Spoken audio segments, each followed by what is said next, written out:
Episode 226. Hi, I'm Scott Langdon, and this week on God and Autobiography, the podcast, it's time once again for an episode of one of our most popular series, From God to Jerry to You. In this edition, Jerry introduces us to the encounter God had with Zoroaster. It was during this early communication with Zoroaster that God confronts and explores the evil side of God. In this episode, Jerry explains what God told him through prayer about his revelation to Zoroaster and why God considers it one of his most important communications. Here now is Jerry Martin. I hope you enjoy the episode.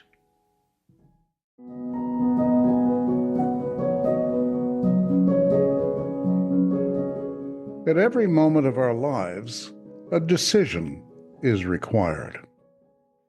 Why? What's at stake? Let's see what the amazing revelations to Zoroaster can tell us. In prayer, I was told, this is one of my most important communications. The key is the recognition of evil. In prayer, God explained, the experience of evil is a spiritual experience. Otherwise, you'd explain it away in purely factual terms. God continued, in my prayer life, a conversation with God, God continued to look evil in the eye is a spiritual act, and it requires being in touch with me and looking, as it were, through my eyes. To drive this point home, God says, I revealed myself to Zoroaster as two gods in mortal combat. In this vision, God, called Ahura Mazda, literally the Lord Wisdom, is going to create a world that's good. But he has an evil twin, the hostile spirit. The twin hates the good. Why? Precisely because it's good. He can't stand that. The Lord Wisdom offers to make peace, but the hostile spirit spurns the offer, throws it in his face, as it were. Instead, the hostile spirit raises an army of demons to fight for control. Not only that, but he warns the Lord Wisdom, I will persuade your creatures to hate you and to love me. I will persuade your creatures to hate you and to love me. Well, having rallied his demons, the hostile spirit, it's written, rose for battle. Well, I'm told in prayer, note that divine beings do not attack, but respond to an attack. The good are always on the defensive, with evil attacking them.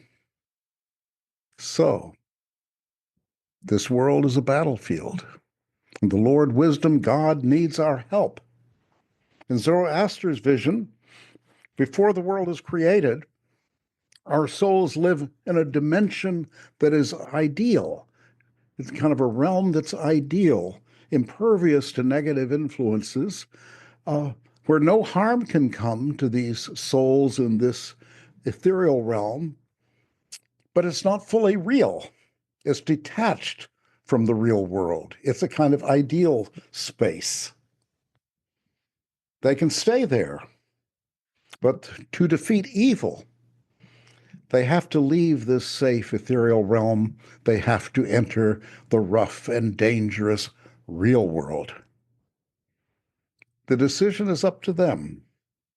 They, their souls, must decide whether to leave a safe unreality in order to fight against evil and for the good. And it is written, so must we all. So must we all.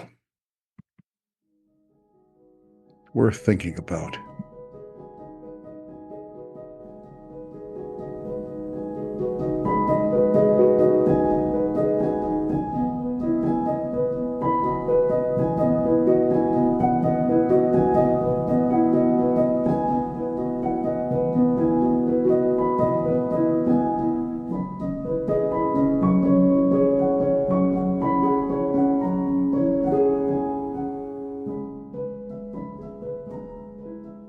Thank you for listening to God and Autobiography, the podcast. Subscribe for free today wherever you listen to your podcasts and hear a new episode every week. You can hear the complete dramatic adaptation of God and Autobiography as Told to a Philosopher by Jerry L. Martin by beginning with episode 1 of our podcast and listening through its conclusion with episode 44. You can read the original true story in the book from which this podcast is adapted, God and Autobiography as Told to a Philosopher, available now at Amazon.com and always at godandautobiography.com. Pick up your own copy today. If you have any questions about this or any other episode, please email us at questions@godandautobiography.com and experience the world from God's perspective, as it was told to a philosopher.